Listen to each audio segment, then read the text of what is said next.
Hello out there in Radioland. Who's calling in? Hey, Joe. Hey, Joe Perry? Yeah. How are you, man? I'm good. How are you? I am great. Good to hear your voice.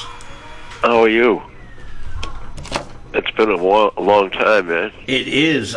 When you lived in Somerville, I have to thank you again. I spent Thanksgiving over there. It was very nice of you. Yeah. God, it was a long time ago, man. But a lot of water under the bridge, as they say. I love your new record. What can I say? It's my favorite of all your records, Joe. Oh, thank you. Thanks a lot. It's stunning. I really appreciate that. Thanks. And you know me, if I didn't like it, what I said about Patty Duke's record, they took the wrecking ball to Patty Duke's career. I mean, they destroyed her in that album. I'm sorry. But no, when I give compliments, I'm not just blowing steam because I know you. I would have said, Joe, I don't know, man, this is great. It's great. Oh, thanks. I really was impressed with the questions you for the couple of things you throw out as potential things you're going to ask me, and it was like, it's really, I can tell that you listen to the record, but really listen to it and without any preconceptions and or maybe some, because put various things that have been some I look back and then go, well, that was pretty good, and the other ones it's like, well, it was the sign of the times, but I can do another one that's or whatever, and I'll fix it when we play it live. Whatever, but this one definitely it felt like it came out from a whole different way, and I don't know. It is. I can actually listen back to it, and actually I like it. So.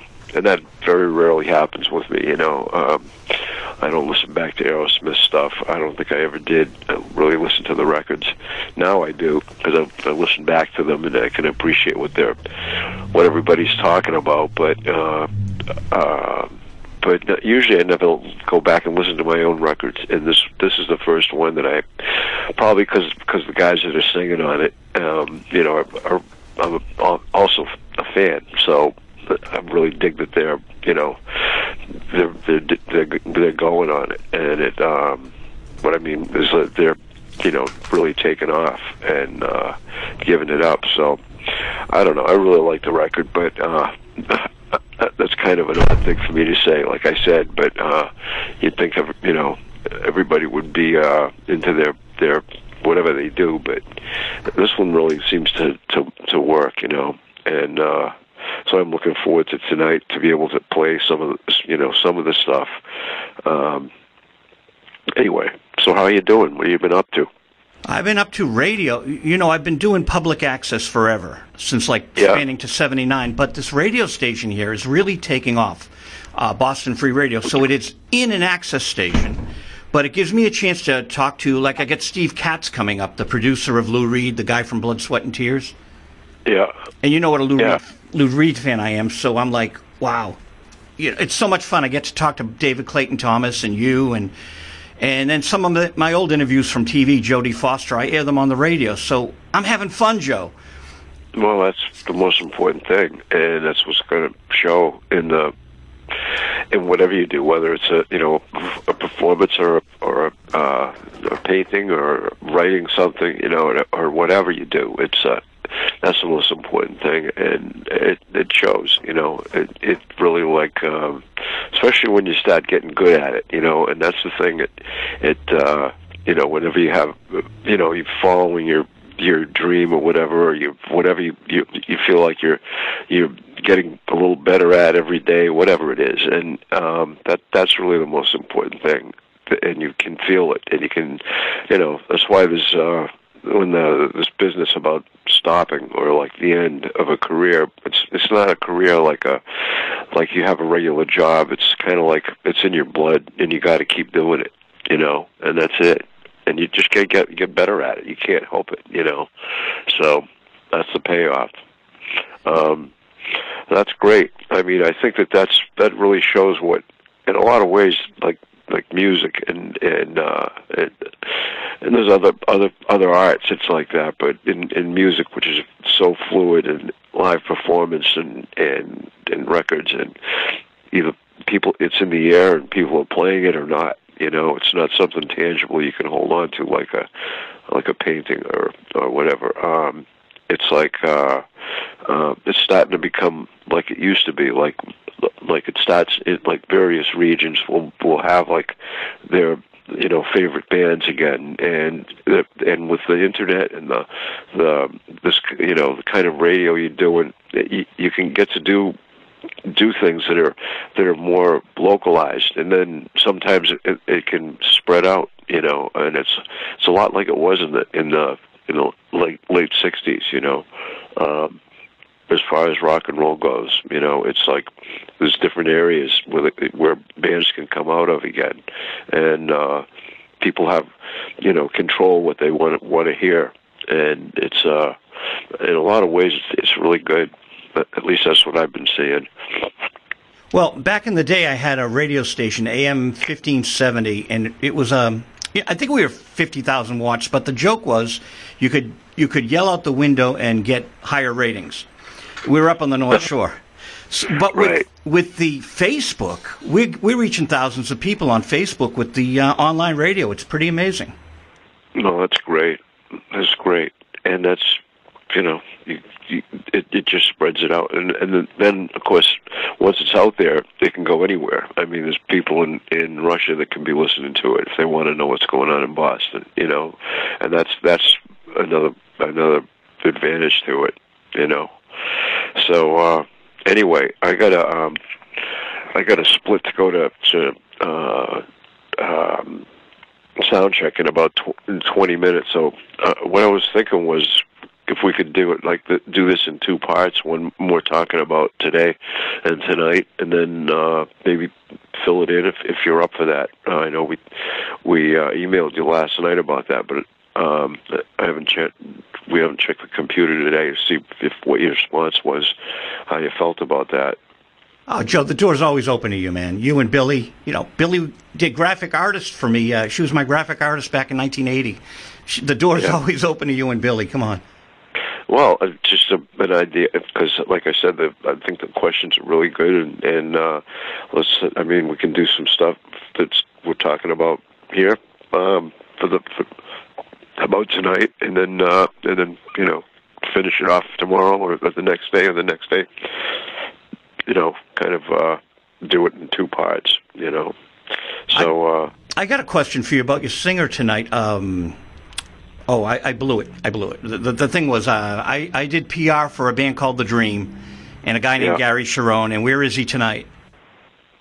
Well, he's going to be right to my right, about 3 feet away, holding down the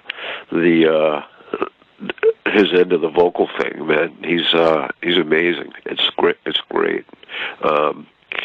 There's a couple. We'll be playing a song tonight that wasn't done in time to make the CD, but we're going to put out some vinyl this summer, and we'll put probably four more songs on there that haven't been released yet. But we've been playing this song that he sang on that just came along too late, for the CD, and it's a knockout. And so he'll be singing that, but he'll be singing a lot of the stuff too, and it's been great working with him, and I'm looking forward to doing a lot more with him. He's just such a nice guy. He was on the TV show. I love Gary. Yeah, he's it was funny, but because I'd finished this track, Quake, in London on the last Aerosmith tour. We had some time there, some days off, and booked some studio time to work on some new stuff. And my youngest son, and I flew both of my boys out, Roman and Tony. And Roman came in, and we worked on this tune, and it was turning out to be an instrumental. It was really tight and really it really had some good hooks in it, and and then when I mixed it, we left London having mixed the song, and we got back to the States, and got the CD out. I mean, the CD I think it hadn't been out yet, but anyway, the song was just sitting there. I hadn't finished it yet, and Gary, who's Paul Geary, who's my manager, my personal manager now, outside of all the Aerosmith stuff, he does everything, like everything I do outside of Aerosmith. So he sent it. He obviously knows Gary, having been in Extreme together, and he said he called me up and said, I don't know, we know each other, but I don't. We're still, figuring out our, relationship. And he said, I hope you don't mind, but I gave the song to Gary to listen to, and see what he thought, and maybe put something down, get some ideas. And I said, no, of course it's fine. That's what I want you to do. And if you get an idea like that, that's great. And especially since because I had heard it, and just about that same day, and I was blown away, because Gary cut loose on it and really brought it up, and so that was that was it. And then of course whenever I was putting some of these side projects together, the first person I called was Gary to sing, and I think I know it's working out, and I hope we can do a bunch more stuff together. Now, Record Store Day is this Saturday, and they're saying that there's 2 bonus tracks from Joe Perry. Can you tell us what they are? Which I'm not sure I know. I'm not sure I know what you mean. Or what? Record Store Day happens every year, and it's this Saturday. And there's advertisements out there, 2 bonus tracks from Joe Perry for the on the vinyl, I guess, this Saturday. Well, I don't know. I got to talk to Paul about that. I'm not sure about that, but I certainly have 2 tracks that, will. Like I said, we have 4 actually that are going to go on the vinyl, and I got to talk to him this afternoon and find out what that's about. But one of them, I think, will probably be the one we're talking about. Now, so, I know your time's tight, but I knew P.F. Sloan. I don't know if you know that, if you ever met him. No, I never did. It's funny because there's also a I don't know, a football player or something like that. And somebody sent me that's his name, and that's what came up on the computer, right off. I'm sure if you dig a little bit, you can find out, the real guy. But no, I never met him. I just remember when the single came out, and it was one of the biggest songs at that point, because there was so much going on in the late '60s that just said it all. It was kind of really right to the point protest song, no ambiguity. It was right on the money, and it was. So, what was it like interviewing him? Well, it wasn't an interview because you worked with the late Jimmy Miller, my friend from the Stones, and we were out in Los Angeles twice, and P.F. was the boyfriend of this girl, Jamie, that was part of our entourage. So we were hanging out with P.F., having dinner with him, and he was a very introspective guy. He didn't talk much, but he would have probably had great conversations with you. Well, I don't know. I mean, he certainly said a lot in those lyrics. So I've wanted to cut that song almost every decade, or every time I was, had a chance to do something solo or to put on a record or anything like that. I've always wanted to cover it because the lyrics always seemed appropriate at the time. And that's been, how long? 48 years now or whatever, I'm not sure. 50 years closing in, and the lyrics still work today. So I figured it was about time. And that's kind of what it was the first song that we tracked when Johnny and I were talking about doing this solo record out at his place, and we were up late and talking, and we went down in the studio, and he sat down at the drums and started playing this beat, and I played some guitar on it and sang the vocals, and figured, well, this is a good start. So, but yeah, I think it was finally time to do it. You know, I mean, the way things are going now out there in the world, it's the words still work. I mean, once in a while there's a song like that comes out and it just seems so appropriate for the time, but it keeps working and working, and it's in one ways that's great for the song, but it's not so good that things don't change much in that end of things, you know. So like Alice's I'm 18, you know, that song still works, you know. I mean, kids can relate to those lyrics, you know, or Living on the Edge, or once in a while you nail one of those, like something that's timeless, but it's like right in the, and again, there's not a lot of ambiguity in the song. It's just it, you know. So I'm really glad to be able to do it, and we'll probably do it tonight. I remember going to Leominster to go swimming when I was 11, and we're in the car with Mom and my aunt and my brothers and sisters and stuff, and on the radio is Eve of Destruction. And then you change the channel and it's Eve of Destruction. You couldn't get away from it. And I just remember the memory of driving. We were laughing because the song was ever present.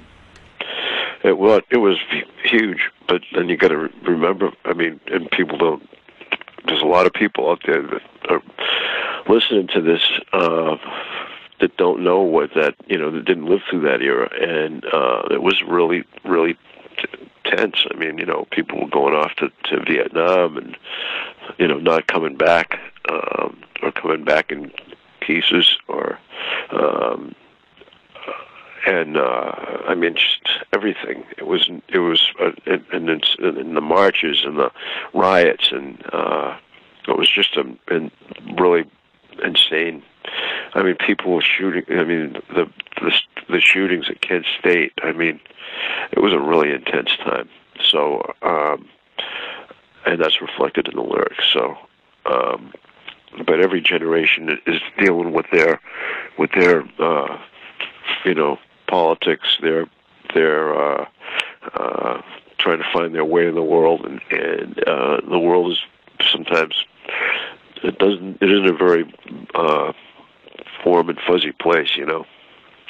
Joe, I would love to talk about every track on the album with you when you do have time, because this record is so well crafted. Is Johnny Depp on drums on Eve of Destruction? Yeah. It was the only thing I could get him to do actually on it. I mean, besides, you know, sit in and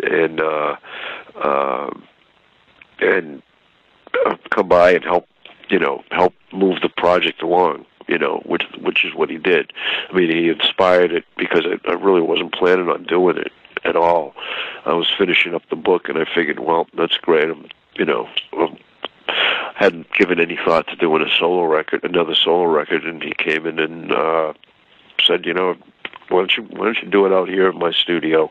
You know, you haven't done one for a while, and I think you can do your best one yet. You know, I forget what he said, but it was like, you know, I couldn't not, you know, I couldn't turn it down, you know, because it was just great the way he said it. I can't put it exactly the same way, but it was kind of like he threw the gauntlet down in a very friendly way and said, I know you can do your best one, you know, and that was it. And of course, a lot more conversation, and, you know, I went up and checked out the studio, and we spent a lot of time, you know, in there hanging out, and then we, like I said, we cut that track.